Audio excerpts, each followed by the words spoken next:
আল্লাহ তুমি আমার গুনাহগার উম্মতকে বাঁচাও। বিশ্বনবী পাগলের মতো একবার হাউজে কাউসারে যাবেন, একবার সিরাতে যাবেন, একবার পুলসিরাতের দিকে, একবার হাউজে কাউসারের দিকে পাগলের মতো দৌড়াতে থাকবেন। তার কোনো গুনাহগার উম্মত যাতে জাহান্নামে ঢুকে না যায়, সেদিন কেউ সুপারিশ করতে পারবে না বিশ্বনবী ছাড়া।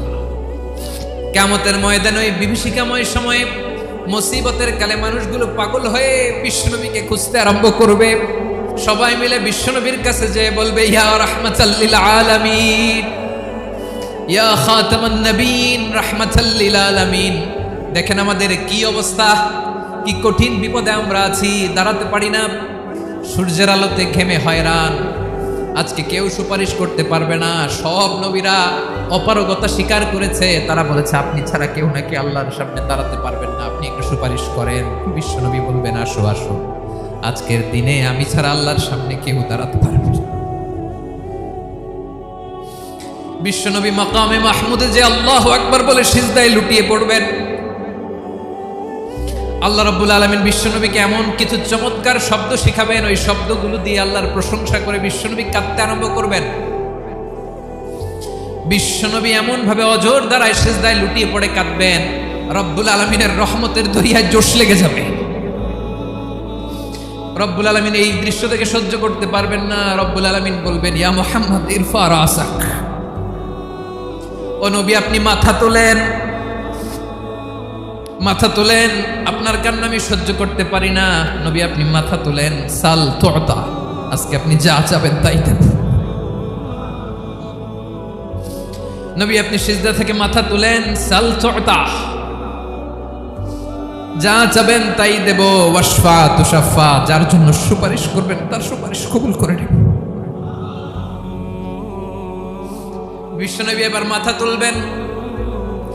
যে বিভীষিকাময় সময়ে প্রত্যেক নবী বলেছেন আমি পারবো না, প্রত্যেক নবী বলেছেন নাফসি নাফসি, আমার কি হবে আমি জানি না, আল্লাহ আমারে বাঁচাও। প্রতিটি নবী বলবেন নাফসি নাফসি, আল্লাহ তুমি আমারে বাঁচাও, আমারে বাঁচাও। বিশ্বনবী মাথা তুলবেন, তুলে বলবেন রব্বি হাবলি উম্মতি, আল্লাহ তুমি আমার গুনাহগার উম্মতকে বাঁচাও। এই দুনিয়ার বুকে রব্বুল আলামিন সব নবীকে একটা করে দাওয়া মুস্তাজাবা দিয়েছেন, মানে যে দোয়া করলে কবুল হয়ে যায় সাথে সাথেই। দাও বিহা, দুনিয়ার সব নবীরা ওই দোয়াটা দুনিয়ায় করে ফেলেছে। সব নবীকে আল্লাহ একটা করে দোয়া দিয়েছে, নবী দোয়া করলেই কবুল। সব নবীরা ওই দোয়া করে ফেলেছে দুনিয়াতে। বিশ্বনবী বলেন আমি করি নাই। ওয়া ইন্নী আখতাবিউ দাওয়াতি শাফাআতান লি উম্মতি ইয়াউমাল কিয়ামাহ, আমার ওই স্পেশাল দোয়াটা আমি দুনিয়ার বুকে কঠিন বিপদে পড়েও কোনোদিন করি নাই। আমি আমার স্পেশাল দোয়াটা কিয়ামতের দিন আমার গুনাহগার উম্মতকে সুপারিশের জন্য রেখে দিয়েছি। আল্লাহ বলবেন নবী ইরফা রাসাক, মাথা তোলেন, আর কাটবেন না। বিশ্বনবী মাথা তুলবেন, আল্লাহ বলবেন সাল তুতা, আপনি যা চাবেন তাই দেব। ওয়াশফা তুশাফা, সুপারিশ করেন, সুপারিশ কবুল করব।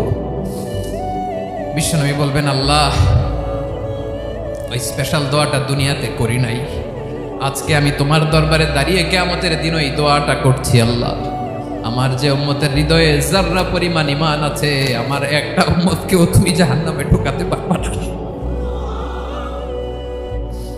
বিশ্বনবী পাগলের মতো একবার হাউজে কাউসারে যাবেন, একবার সিরাতে যাবেন, একবার পুলসিরাতের দিকে, একবার হাউজে কাউসারের দিকে পাগলের মতো দৌড়াতে থাকবেন।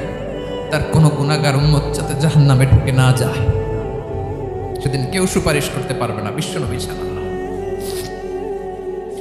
এজন্য 5 নম্বর আল্লাহ বললেন মান যাল্লাযী ইয়াশফাউ ইনদাহু ইল্লা বিইযনিহি, কার সাহস আছে, কার এত বড় বুকের পাটা কিয়ামতের কঠিন দিন আল্লাহর সামনে দাঁড়িয়ে সুপারিশ করবে? কারো ক্ষমতা নেই, কারো ক্ষমতা নাই। বিশ্বনবী সেদিন সিজদায় পড়ে উম্মতের জন্য কাঁদবেন, সবাই কাঁদবে নাফসি নাফসি, আল্লাহ আমারে বাঁচাও, আল্লাহ আমারে বাঁচাও। বিশ্বনবী বলবেন উম্মতি উম্মতি, বিশ্বনবী আমার জন্য কাঁদবেন, আপনার জন্য কাঁদবেন, আমাদের জন্য সেদিন কেঁদে কেঁদে জাহান্নামের দরজায় দাঁড়িয়ে আমাদেরকে টেনে টেনে জান্নাতে ঢুকাবেন। এজন্য এই বিশ্বনবীর ভালোবাসা যেন আমাদের হৃদয়ে ভরপুর থাকে। আমার ভাইয়েরা, প্রতি শুক্রবার বিশ্বনবীর উপরে বেশি বেশি যেন আমরা দুরূদ পড়ি। আমরা যখন বিশ্বনবীর সালাম দেই, দুরূদ পড়ি, একদল স্পেশাল ফেরেশতা আছে যারা বিশ্বনবীর দুরূদটা নিয়ে সরাসরি বিশ্বনবীর রওজায় যায়, যে বলে অমুকের বেটা অমুক আপনারে সালাম দিয়েছে। বিশ্বনবী নিজ কবরের থেকে নিজেই সালামের উত্তর দেয়। বিশ্বনবীর ভালোবাসা যেন আমাদের হৃদয়ে থাকে, বিশ্বনবীর সুন্নাহ দিয়ে যেন আমাদের জীবনটাকে সাজাই। পারা যাবে ইনশাআল্লাহ। বিশ্বনবীর ভালোবাসা ছাড়া কেউ জান্নাতে ঢুকতে পারবে